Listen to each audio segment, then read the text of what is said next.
There was a time if you had a good enough brand, a good enough management team, a good enough strategy, that was good enough. This is no longer good enough.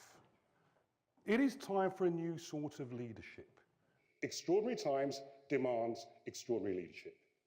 I would say management is the IQ, we think it. Leadership is the EQ, we feel it. How unique, special, and different are you? What's your point of differentiation? And one of the misconceptions we have here in the developed world that leaders are at the top of the organization. Nonsense. Nonsense. Leadership is not management. It's how we energize our people towards our vision. The key word is energize. Not push, not command, energize.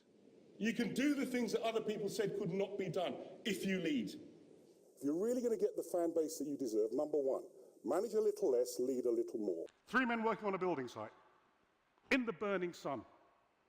It's the toughest work you can imagine. They're dripping in sweat. The journalist comes up to them and said to the first one, "Why do you do this job?" "I haven't worked for 3 years. I took the first job I could get." Goes to the second one, "Why do you do this job?" "I've got a wife and 3 kids to feed. I took the first job I could get." Goes to the third one, "Why do you do this job?" "I'm helping to build a cathedral." It doesn't matter how monotonous, how repetitive, how menial the role of anyone in your organization is. They deserve someone to believe in and something to belong to. The cathedral.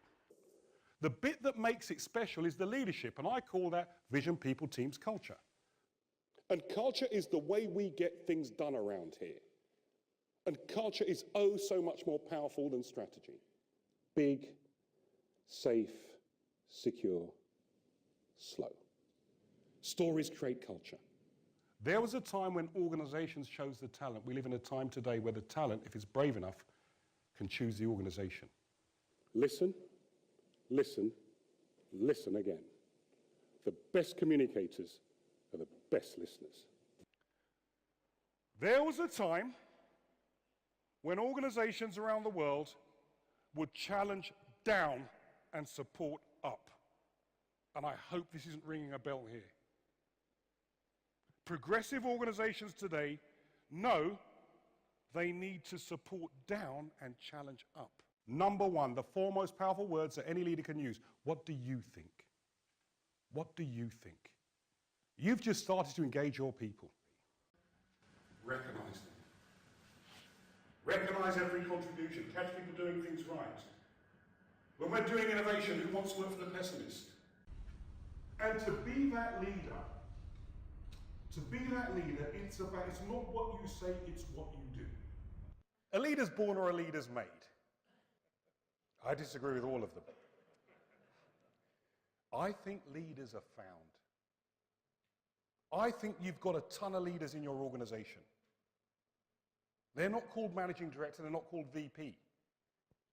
They may not be in a leadership role, but they're there. Good leaders create followers, great leaders create leaders.